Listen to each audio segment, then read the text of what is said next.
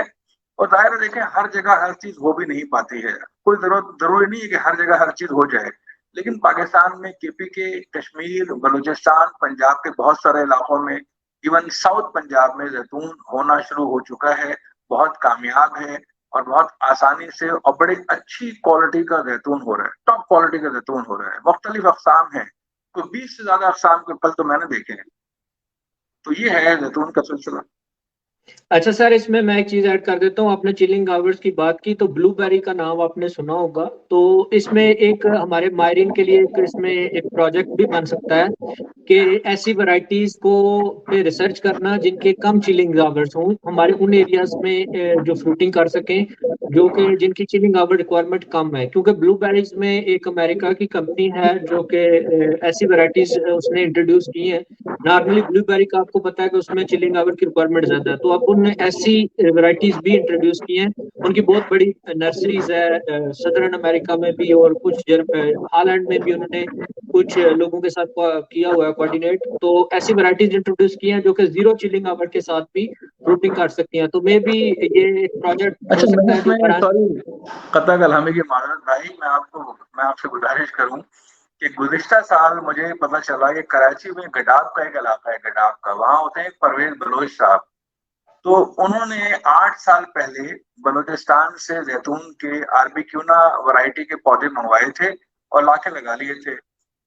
ایک سال، last year تو نہیں، ایک سال پہلے ان کے پاس فروٹنگ ہو گئی، تو وہ خود حیران ہو گئے کہ بھائی کراچی میں گڈھاب میں زیتون پہ فروٹنگ ہو گئی۔ تو انہوں نے رابطہ کیا، مجھ سے بھی رابطہ کیا اور ظاہر جو ایکسپرٹ سے ان سے بھی، پھر عظمت عوان صاحب آئے، ان کے درختوں میں کچھ جو ہے نا دیمک کا ایشو بھی تھا، اس کی بھی ان کو تھوڑا سمجھایا کہ بھائی آپ اس کو ختم کریں، کچھ انہوں نے شاخ تراشی بھی کی۔ تو ہم ایکسپیکٹ کر رہے ہیں کہ اگلے سال جو ہے اس میں اچھی فروٹنگ ہو جائے گی۔ زیتون کی بعض ورائٹیز جو ہیں، بلکہ اکثر ورائٹیز آلٹرنیٹ ورائٹیز کہلاتی ہیں، جن میں ایک سال پھل زیادہ آتا ہے، ایک سال پھل کم آتا ہے۔ تو دیکھیے بات یہ ہے کہ اب یہ جو ہمارے پڑوسی ملک میں راجستھان کی ریاست ہے نا، یہ تھرپارکر ہی ہے۔ تھرپارکر کا بڑا حصہ انڈیا میں ہے، تھوڑا سا حصہ پاکستان میں ہے۔ وہاں پر جے پور میں ہو رہا ہے آلو، اور آلو بہت بڑے پیمانے پہ ہو رہا ہے۔ تو میں سمجھتا ہوں کہ وہ ایسی ورائٹیز لے کر آئے ہوں گے جو لو چل ورائٹیز تو ہوں گی ایٹ لیسٹ، جو 200 گھنٹے 150 گھنٹے میں پھل دیتی ہوں گی چلنگ آورز میں۔ تو میں کوشش کر رہا ہوں بھائی کہ وہاں سے کوئی معلومات مل جائیں، ٹھیک ہے نا، دعا کریں آپ کہ معلومات مل جائیں، ذرا مشکل سے ملتی ہیں ایسی معلومات، لیکن مل گئی تو انشاءاللہ ہم کوشش کریں گے۔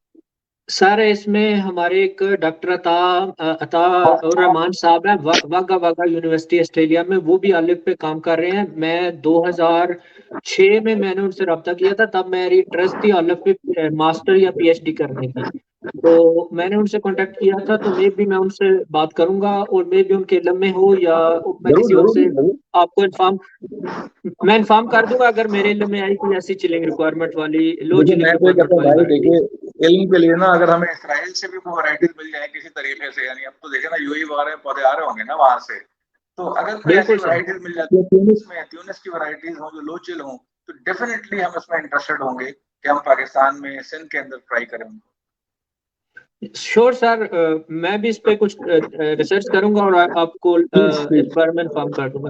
اچھا سر، اس میں کوشچن یہ ہے کہ آپ کو گریٹسٹ سیٹسفیکشن، آپ اس این جی او کے میں کام کر رہے ہیں اور ایگریکلچر میں لوگوں کو آپ ملتے ہیں اور آپ نیچر کے ساتھ کام کر رہے ہیں اور پاکستان کی بہتری کے لیے کام کر رہے ہیں، تو آپ کو satisfaction, how satisfactory it is